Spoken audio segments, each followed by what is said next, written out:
All right, so today we're going to be taking a deep dive into relationships. No. All those complex connections we make with friends, family, colleagues, you name it. And we're really excited to dig into this fascinating world with you today. Yeah, this is going to be fun. There's so much to unpack here, and I think we can all relate to the ups and downs of navigating those bonds, right? Absolutely. And we're not just skimming the surface here. We're going deep into some insightful source material that'll help us unlock the secrets to not just building healthier relationships, but making them truly thrive. I love that. And what's really interesting is that while each relationship is unique, there are some underlying principles that consistently emerge across the board. Totally. Yeah, And I think the most obvious one, and maybe the most important, is communication. for sure. Right. But it's not just about talking, is it? Exactly. That's what the source material really emphasizes. It's about going beyond just the words themselves and tapping into active listening and empathy. Like putting yourself in someone else's shoes for a moment, Yeah. trying to see the world from their perspective. Exactly. And that leads to something I think we can all struggle with. Honest but not hurtful communication. Ooh, that's a good one. Right. Yeah. Have you ever found yourself trying to be truthful without causing unintentional pain? Oh, absolutely. I think we've all been there. It's a delicate balance, for sure. For sure. So how do we strike that balance? Well, the source material actually lays out some really practical strategies, Okay, like what? like active listening, using I statements, and paying attention to those nonverbal cues. I was going to say body language is huge. It is. Tone of voice, all of it. All that matters. So much more than just the words themselves. Absolutely. And let's break those down a bit. Yeah. Active listening, for instance, it involves really focusing on what the other person is saying, not just waiting for your turn to speak. It's like actually absorbing what they're saying, not just hearing the words. Exactly. It's Yeah. about asking clarifying questions, reflecting back what you've heard, and validating their feelings. And I think using I statements can be so powerful, especially in those tougher conversations. Totally. Yeah. Because instead of blaming or accusing, you're taking ownership of your own feelings and experiences. It's a much less accusatory way of approaching the situation. Exactly. It shifts the focus from attacking to understanding. Right. And let's not forget about nonverbal communication. Oh, that's huge. Right. It really is, because sometimes you can say all the right words, Right. but if your body language or tone of voice is sending a different message, Totally. it can completely undermine what you're trying to communicate. It's like you were saying earlier about putting yourself in the other person's shoes. Mm-hmm. Like even if you get a text message from someone Yeah. and it just feels off, Yeah. even if the words themselves are fine, Exactly. it's the way they're written. Totally. And that's because we're wired to pick up on those subtle cues, even if we're not consciously aware of it. I think we've all had that experience. Right? So, okay, communication is clearly the cornerstone. It is the foundation. But what else are we building on that foundation? Well, if communication is the mortar, then I'd say trust and respect are the bricks. I like that. Yeah. Our source material really emphasizes that trust isn't just a given. It's earned over time through consistent actions, reliability, and being there for someone when they need you most. And I think about that in the context of all kinds of relationships, like romantic relationships, Yeah. friendships, even professional relationships. Absolutely. Like the source material gave this great example of a manager giving feedback to an employee. Ooh, yeah, that's a good one. It's not just about the words you use, but the way it's delivered. It's about respecting their perspective, even if you disagree. It's about that fundamental respect for the other person as a human being. Right. Right. And when you have that foundation of respect, it makes it so much easier to build trust. Totally. And that leads us to another crucial element, boundaries. Ah, yes. The source material had this amazing line, boundaries are not walls, but guidelines. It's such a powerful reframing, Isn't it? right? I love that. It's not about shutting people out, No. but about communicating your needs and limits in a way that honors both yourself and the other person. Exactly. And the source material goes beyond just the concept and provides some really tangible examples, like saying no assertively. Oh, that's a tough one sometimes. It can be, especially when you're dealing with people who are used to getting their way or who might not understand the importance of boundaries. Right. Or maybe you're just a people pleaser. Oh yeah, that's me sometimes. Right. But it's crucial to remember that setting boundaries is not about being selfish. It's about taking care of yourself so you can show up more fully for others. It's like filling up your own cup so you can pour into others. Exactly. Have you ever found it particularly challenging to set boundaries? Oh, all the time, especially with close friends or family Oh, yeah, members. those can be the hardest. Because you don't want to hurt their feelings or disappoint them. Right, and you might feel guilty. Exactly. But the source material offers some helpful tips for navigating those situations, like starting with clear and direct communication. So, no beating around the bush. Exactly. Be upfront about your needs and expectations. And if someone pushes back or tries to guilt you into crossing those boundaries, Ooh, I hate that. I know, right? What do you do then? The source material suggests using assertive language and standing firm in your decision while still acknowledging their feelings.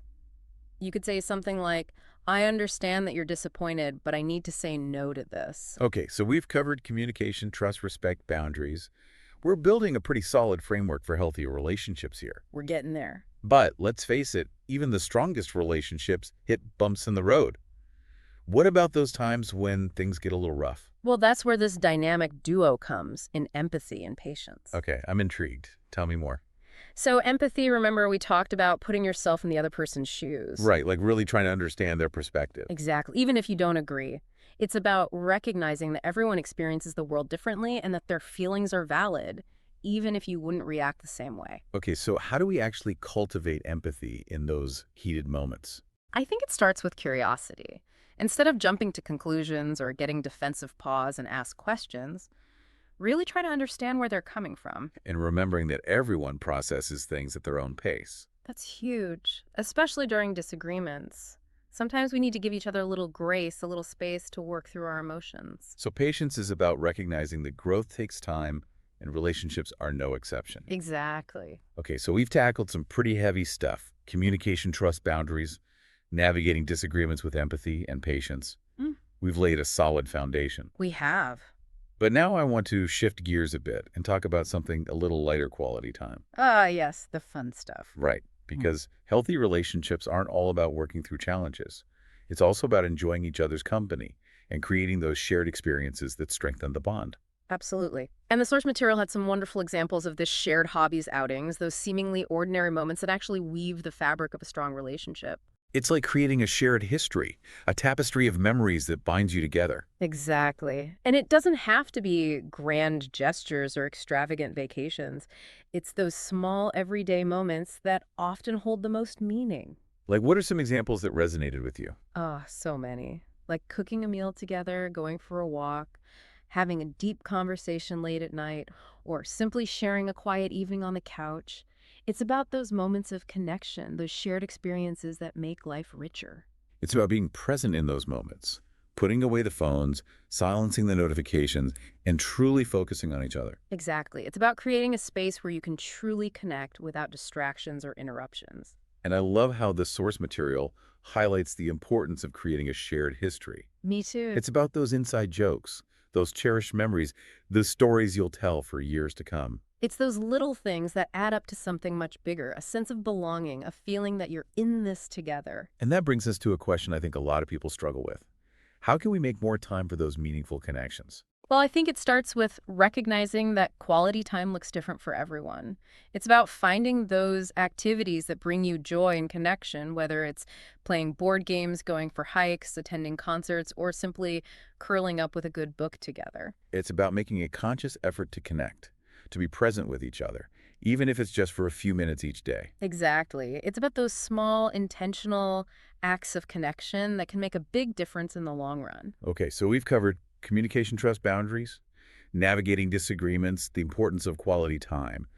We're building a pretty solid framework for healthy relationships here, We are, but there's one more piece of the puzzle that we need to address. and that is, Conflict. yes, the elephant in the room. Because, let's be real, even the healthiest relationships face their share of disagreements, and it's how we handle those conflicts that can make or break the connection. Right, conflict is inevitable, but it doesn't have to be destructive. Exactly, and that's where things get really interesting. The source material reframes conflict as a potential opportunity for growth.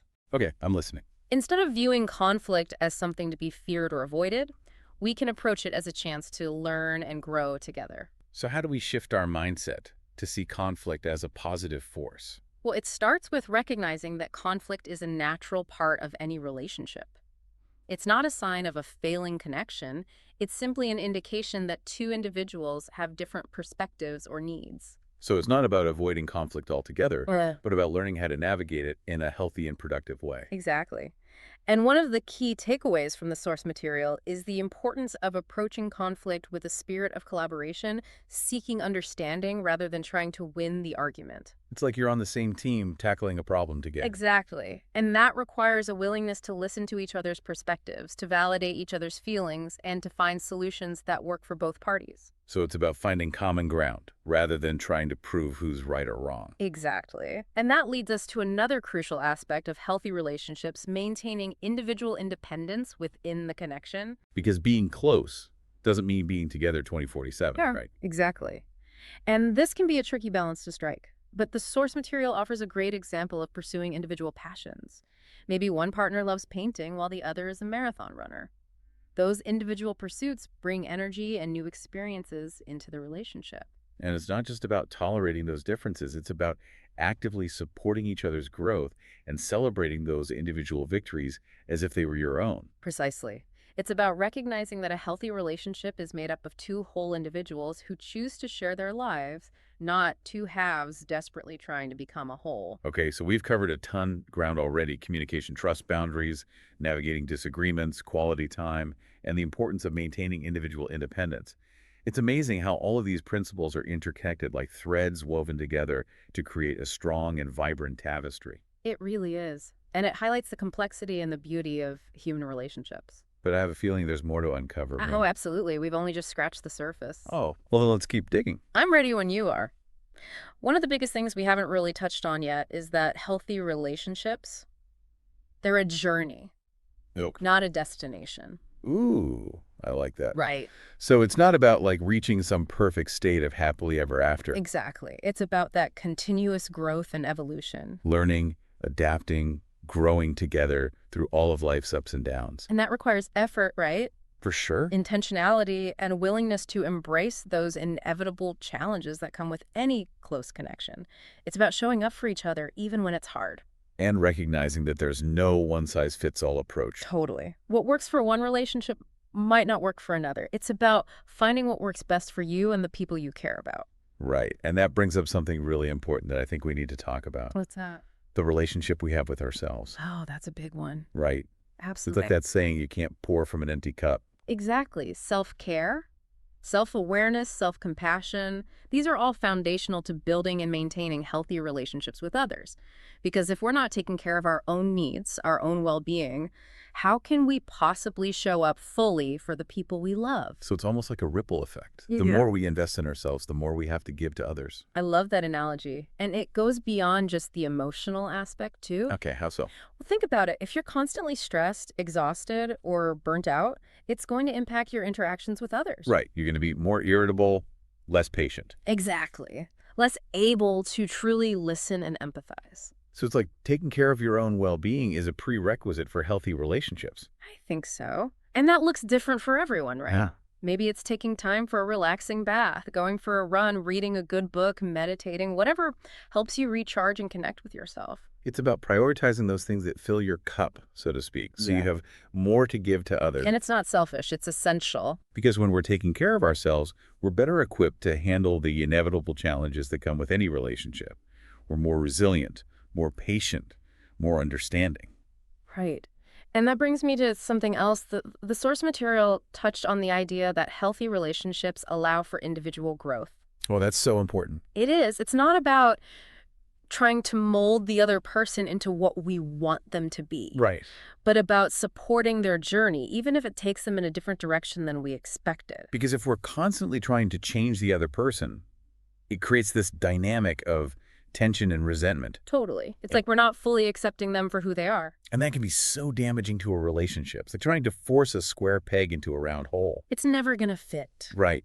So how can we cultivate that sense of acceptance and support within our relationships? Well, I think it starts with communication, as always. Having those open and honest conversations about each other's goals, dreams, and aspirations.